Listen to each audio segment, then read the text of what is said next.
जय हिंद एवरीवन। तो पाकिस्तानी एयरफोर्स की मीडिया ब्रीफिंग के अंदर हाल ही में एक ऐसी फोटो स्पॉट की गई थी जिसको लेकर काफ़ी ज़्यादा डिस्कशंस किए जा रहे हैं कि पाकिस्तान अपने लेयर्ड एयर डिफेंस सिस्टम को अपग्रेड कर रहा है। इसके अंदर स्पेसिफिकली जो फोटो देखी गई थी वो एक क्लोज इन वेपन सिस्टम की थी, जिसको लेकर अंदाजा लगाया जा रहा है कि ये चाइना का LD-2000 या LD-3000 हो सकते हैं। अब क्लोज इन वेपन सिस्टम असल में नेवल शिप्स की लास्ट लाइन ऑफ डिफेंस कहा जाता है।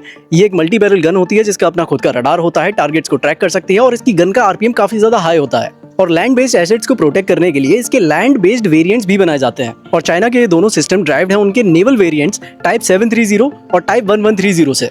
और इनका RPM सुन के एक बार को आप भी शॉक हो जाओगे। चाइना का LD-2000 क्लेम करता है कि 5600 बुलेट्स पर मिनट तक फायर कर सकता है, यानी ये 7 बैरल वाली गन पर सेकंड 93 बुलेट्स को फायर कर सकती है। और ये कुछ नहीं है LD-3000 के सामने।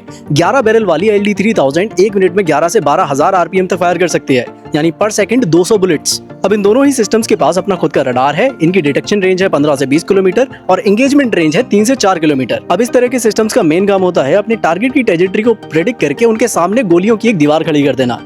और ये काफी अच्छे से काम करता है स्लो मूविंग टारगेट जैसे ड्रोन और स्लो मूविंग मिसाइल्स के लिए। ऑपरेशन सिंदूर में पाकिस्तान को ये काफी अच्छे से पता चल चुका है कि उनके एयर डिफेंस सिस्टम में काफी ज्यादा गैप्स हैं, इसीलिए उन्हें काफी ज्यादा नुकसान हुआ है भारत के ड्रोन से। इसीलिए पाकिस्तान अपना इंटीग्रेटेड एयर डिफेंस सिस्टम मजबूत करने पर काफी ज्यादा काम कर रहा है। अब देखो, ऑन पेपर ये चाइना के दोनों सिस्टम्स दुनिया के सबसे बेस्ट CIWS कंसिडर किए जा सकते हैं। हालांकि ये परफॉर्म कैसा करेंगे वो बात की बात है, लेकिन क्लोज इन वेपन सिस्टम्स ने अपने आप को हिस्ट्री में कई बार प्रूव भी किया है और इसीलिए पूरी दुनिया इन पर भरोसा भी करती है। लेकिन ऐसा नहीं है कि हमने इन्हें कभी फेल होते हुए नहीं देखा। हमने इन्हें रशिया यूक्रेन वॉर में भी फेल होते हुए देखा है और ईरान US वॉर में भी।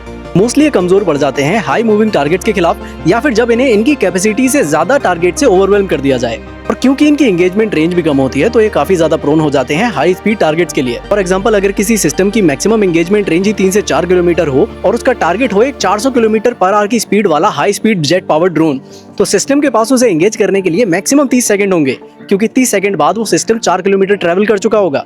और देखो, अभी ये चीज क्लियर नहीं है कि चाइना ने पाकिस्तान को कौन सा सिस्टम दिया है या देने वाला है। बाकी हम सिर्फ स्पेक्युलेट ही कर सकते हैं। I hope I was able to clear my point. Thank you so much. जय हिंद।